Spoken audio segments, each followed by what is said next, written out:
we polled some of the top dealers, long-term dealers of all time, to what is the finest set ever.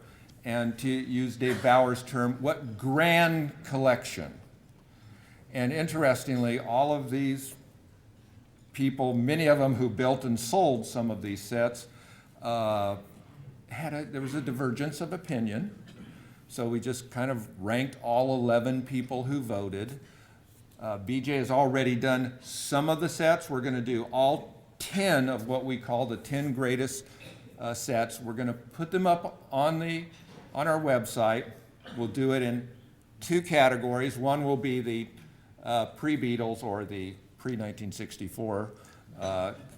What is a complete set, right? And then a complete set with varieties that were, say, listed in the 1964 Red Book, okay? And at the time, of course, a lot of people collected mint state and proof. So Louis Eliasberg, for example, if he could get a proof, would get a proof and not a business strike from the Philadelphia Mint. So we'll put it up in such a way, again, it's your registry, so you can compare your sets with the greatest sets of all time. And there are some people who have the means and the desire that are actually working on this grand collection now, as we speak. And perhaps one day, their names will be added to this list. So we polled myself, Ron Guth, John Danruther, Q. David Bowers, David Akers, Gordon Rubel, Jim Halpern, Don Kagan, Julian Liedman, Harvey and Larry Stack, and ask them that question. Rank them 1 to 10, the 10 greatest collections. And Dave Bowers has asked if he could, I asked Dave if he'd announce them, and he asked if he could just mention a little bit about each set, and he will. So to introduce what us as experts believe are the 10 greatest grand collections of all time, Q. David Bowers.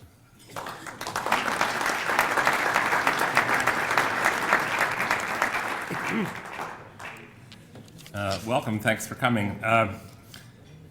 Ranking anything from 1 to 10 is very difficult. If I asked you to rank the 10 greatest American presidents, we'd have great diversity.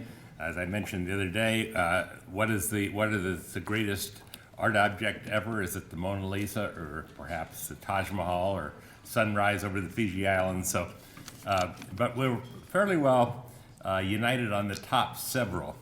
Number one is Louis E. Eliasberg Sr. How many of you ever met Mr. Eliasberg personally?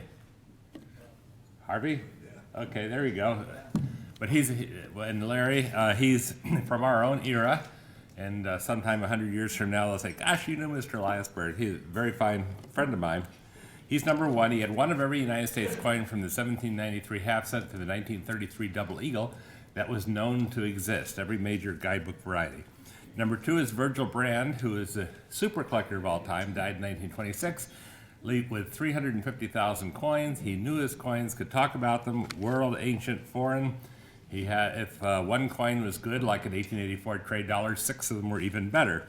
So Virgil Brand, and he lives on in memory. The Garrett family checks in at number 3, T. Harrison Garrett and John Wirt Garrett, followed by Colonel E.H.R. Green. Now, Colonel Green probably wasn't a collector in the sense that the award winners are collectors here. He was an accumulator. He had a lot of money. He'd buy something, 5 1913 Liberty nickels, sheet of inverted Jenny stamps, put it in the bank, and probably not even look at it. But he did bring coins together all in one spot, and he earned number 4. Waldo C. Newcomer was a Baltimore banker, number 5. He suffers from lack of fame because no one ever put out an auction catalog listing all of his coins. So we really don't know for posterity what he had, except an inventory does survive, and that probably put that together. But when you have an inventory, if Waldo Newcomer said he has proof or mint state, that doesn't mean that PCGS would call it a proof 67 or whatever. FCC Boyd checks in at number 6, longtime collector and dealer. Started out as a dealer, then became an executive of Union News Company, had little kiosks in the train stations all over. He sold his collection of United States coins in 1944 and 45. It's called the World Greatest Collections. Other things like his patterns, which had Judd 1776 in it, were sold to King Farouk privately, and other things were sold privately. John J. Ford Jr. fell heir to many of his colonial coins. Number 7, Lauren G. Parmalee of Boston was a bean baker in Boston. He had a commercial kitchen that put beans in pots, and every morning they would traipse around Boston in the 1860s, 70s with a horse-drawn wagon and deliver pots of beans to restaurants and hotels. And he loved coins and wanted to get one of each and had a very fabulous collection.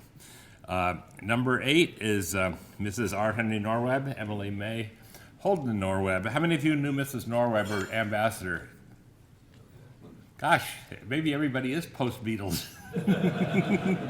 Well, Mrs. Norweb is a good friend of Harvey's, mine, and Larry's, and other people knew her. A grand lady, almost queenly in her presence, but a nice person. And I could say a lot about Mrs. Norweb and her consort, Ambassador Norweb, who collected but mainly followed his wife and watched her. Now we have number 9, who I probably wouldn't have nominated, but that's what we talk about, a difference of opinion. King Farouk, because King Farouk polished all of his copper coins, and you shouldn't do that. And your silver coins, you shouldn't do that either. But he did get together many things. He was royalty, and if anyone says who are well-known collectors of the past, people will say King Farouk. So he landed as number 9 on the list. Number 10 was William Forrester Dunham, D-U-N-H-A-M, a Chicago druggist, whose collection was sold at mail bid sale by B. Max Mill in June 1941 and had an 1822 half eagle and 1804 dollar and most all of everything in it, and is remembered today as a great collector. The total of his collection in 1941, and I don't remember the exact amount, but it brought something like $75,000 totally. So when you talk with Scott Travitt or somebody talks about coin investment, you could probably move $75,000 over to $75 million today, or at least $50 million. Almost anybody who's been serious collecting has done well. So anyway, thanks for having me, and those are the 10 greatest as judged by the voters.